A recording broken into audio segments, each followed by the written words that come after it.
Tervetuloa Kultaisiin kirjeisiin podcastin muodossa, Pirjo. Kiitos.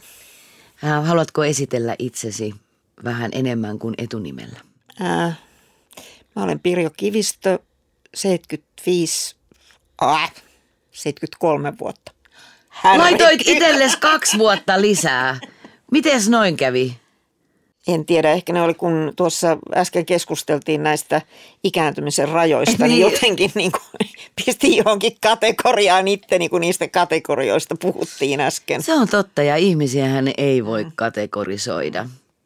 Mikä on ikäihmisen ikä, ja ei sitä ole olemassakaan. Näin, jotenkin blokkasin itteni sinne 70-75-vuotiaisiin nytten. Joo, no mutta me ollaan tavattu, se on aika outoa, kyllä. Mutta näin meihin vaikuttaa kaikki se, mitä me kuullaan ja luetaan ja nähdään.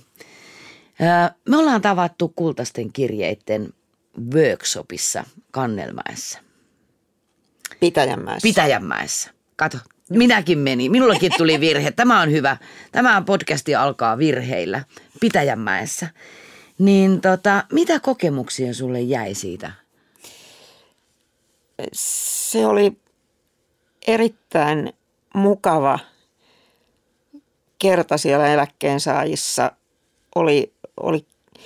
Siellä oli tavallista vähemmän ihmisiä. Ihmiset ei ollut uskaltanut tulla sinne, koska niitä pelotti, että mihin ne joutuu. Mutta mä oletan, että kaikki me, ketkä siellä oltiin, niin me oltiin todella tyytyväisiä ja iloisia. Eli se, että te saitte meidät puhumaan, te lauloitte, otitte niistä sanoista, niin kun teitte niitä esityksiä, niin se oli kokonaisuutena todella niin kuin virkistävä ja mukava kerta. Näet sä Kultaisilla kirjeillä mitä mahdollisuuksia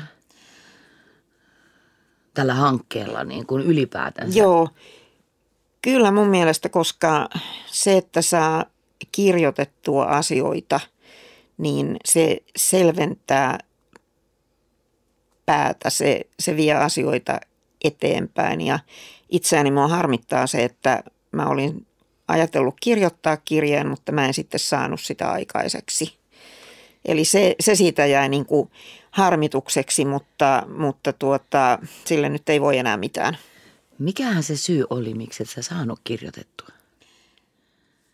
Mä en oikein tiedä. Mä ajattelin jopa niin, että mä olisin kirjoittanut äidilleni. Olisin kysynyt äidiltä vanhenemiseen liittyviä asioita,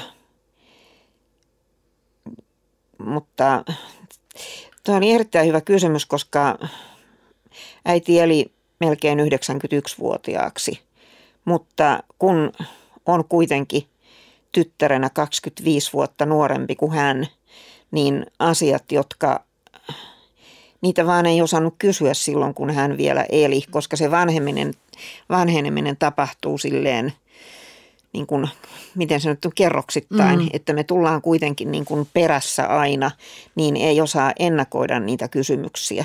Tämä jotenkin, ja sitten se, että ei vaan tuntunut olevan aikaa olevinaan muuta niin kuin tekemistä, ja oli jotkut tommoset eduskuntavaalit siinä ja kaikkea tällaista muuta pientä tekemistä. Mitä sä olisit kysynyt, jos sä olisit kirjoittanut sen kirjeen?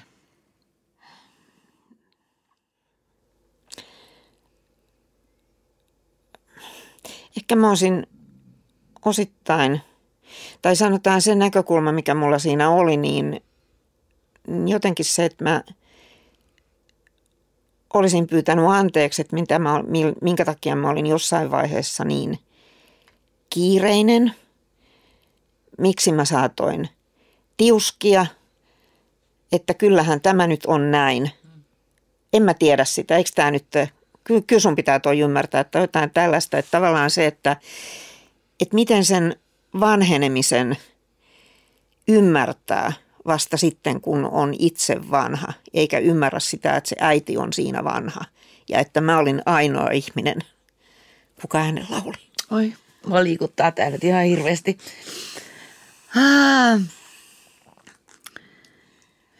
Mistähän se johtuu, että vasta kun me vanhetaan, niin anteeksi pyytäminen ja anteeksi antaminen tietty armollisuus itseä ja kanssakulkijoita kohtaan niin kuin kasvaa?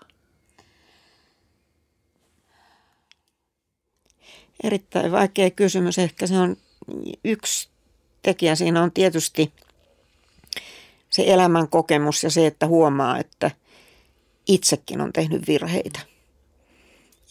Ja se, että ymmärtää, että pitää olla armollinen muille, mutta ennen kaikkea pitää osata olla armollinen itselleen. Se on varmaan se, ja kultaisissa kirjeissä, niissä kirjeissä mitä saatiin, niin tosi moni kirjoitti jo ajasta ikuisuuteen siirtyneelle läheiselle. Että et varmaan ole ainut, jolta tämä lopputilinpäätös omien vanhempien kanssa tai jopa puolison kanssa on jäänyt tekemättä. Se oli ihan selkeä niin kuin näissä kirjeissä. Jos ajattelet tätä kultaisten kirjeiden sun omaa henkilökohtaista prosessia, vaikka kirjettä ei tullutkaan, niin näetkö sä tällä hankkeella jonkun tarkoituksen tai merkityksen?